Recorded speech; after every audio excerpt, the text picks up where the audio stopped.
اور اگر بات ایسی ہی ہے تو اس کا مطلب بہت صاف ہے کہ ان اہل علم کے پاس بھی کوئی صحیح بنیاد نہیں، مضمون نگار کے پاس بھی کوئی صحیح بنیاد نہیں کہ اس آفت سے عام آفت کو مراد لیا جائے، اس آفت سے عام آفت مراد لی جائے، ان کے پاس بھی بنیاد نہیں ہے۔ خلاصہ یہ نکلا کہ اس مضمون کا کیا مطلب جو لیا گیا ہے کہ مئی کے مہینے میں یہ آفت ختم ہو جائے گی، اس سے یہ مراد نہیں ہے۔ ایک دلچسپ بات آپ کے سامنے رکھتا ہوں، اور یہ بات اس مسئلے کو سمجھانے میں بڑی مفید ثابت ہو سکتی ہے، اور وہ یہ ہے کہ اسی پس منظر میں ایک صاحب کا سوال یوں بھی آیا کہ کیا ہم ان دنوں پھل خرید کر کھا سکتے ہیں، یعنی ان دنوں پیدا ہونے والے پھل خرید کر کھا سکتے ہیں۔ سوریا جو ستارہ ہے وہ تقریباً نومبر کے مہینے میں ڈوبتا ہے، جیسے مضمون نگار نے لکھا ہے کہ نومبر میں ڈوبتا ہے اور مئی کے مہینے میں طلوع ہوتا ہے۔ تو حدیث کے الفاظ میں اللہ کے نبی صلی اللہ علیہ وسلم نے یہ کہا کہ بھائی دیکھو، تم یہ جو ہے اپنی پیداوار نہ بیچو، اپنے پھل نہ بیچو جب تک کہ یہ مصیبت ختم نہ ہو جائے۔ تو اس کا مطلب یہ ہوا، سوال کرنے والے سائل یہ پوچھ رہے ہیں کہ اس کا مطلب یہ ہوا کہ نومبر سے لے کر مئی کے مہینے کے درمیان جو پھل پیدا ہوتے ہیں ان کا کھانا جائز نہیں ہوگا، یا کم از کم جو ہے صحت کے لیے نقصان دہ ہوگا۔ کیوں؟ اس لیے کہ اگر حدیث عام ہے، اگر حدیث کا مفہوم یہ ہے کہ یہ عام ہے، وہ عرب کے موسم کے ساتھ خاص نہیں ہے، اور آفت سے مراد بیماریوں اور وبا ہے، تو اس کا مطلب یہ ہوا کہ سوریا ستارہ جب تک آسمان سے غائب ہے تب تک پیدا ہونے والے پھلوں کے اندر آفت ہونے کا امکان ہے، بیماری ہونے کا امکان ہے، اس لیے ہمیں پھل نہیں کھانا چاہیے۔ دیکھیے ایسا ہوتا ہے جب مسئلے کو نزاکت کے ساتھ، باریکی کے ساتھ نہ سمجھا جائے۔ لوگ یہ سمجھانے نکلے تھے کہ یہ بیماری ختم ہو جائے گی، لیکن لوگوں نے بیماری کو جس بیماری کے مفہوم میں لیا، اس مفہوم نے یہ نیا سوال پیدا کیا کہ اس کا مطلب نومبر سے مئی تک پیدا ہونے والے پھل آفت کی زد میں ہوتے ہیں، بیماری کی زد میں ہوتے ہیں، آفت کی زد میں ہوتے ہیں، یہ مفہوم لیا گیا۔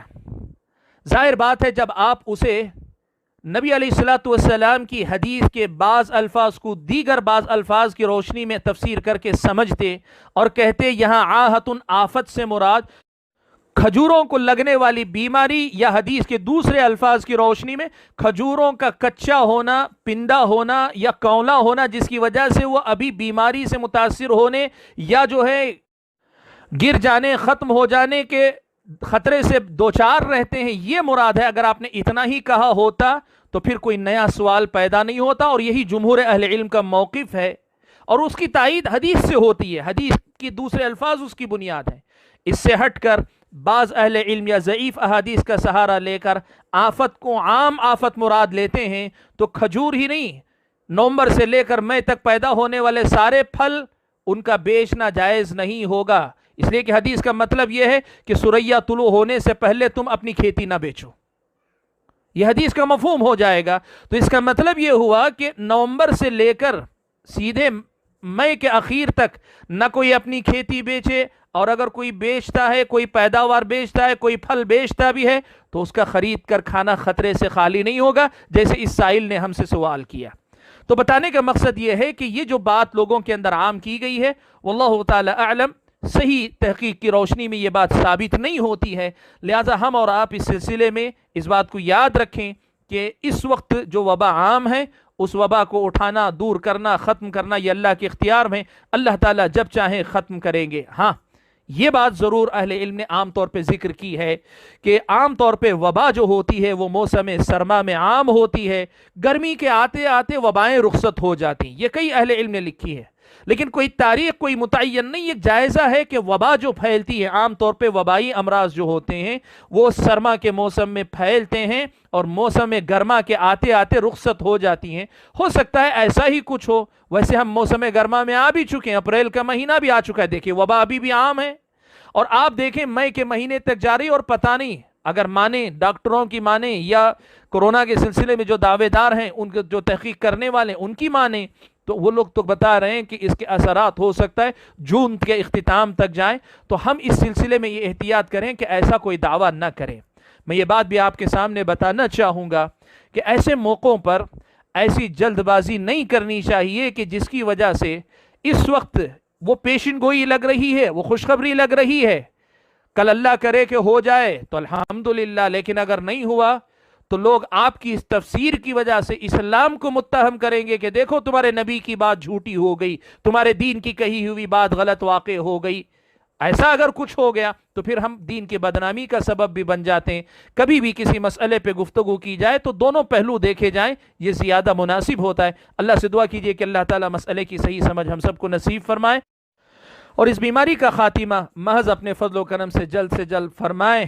اور مئی کا مہینہ ہی نہیں اس سے پہلے ہی اللہ تعالی ہم سب کو اس آفت سے آزاد کرے، ہم سب جو ہے اطمینان کے ساتھ اپنے معمولات زندگی کی طرف لوٹ کر آئیں۔ اللہ تعالی ہمارے گناہوں کو درگزر فرمائے، اور ہمارے جو بھی مصیبتیں ہیں ان کو ہمارے اپنے گناہوں کا کفارہ بنا دے۔ آمین۔ وآخر دعوانا الحمد للہ رب العالمین، والسلام علیکم ورحمۃ اللہ وبرکاتہ۔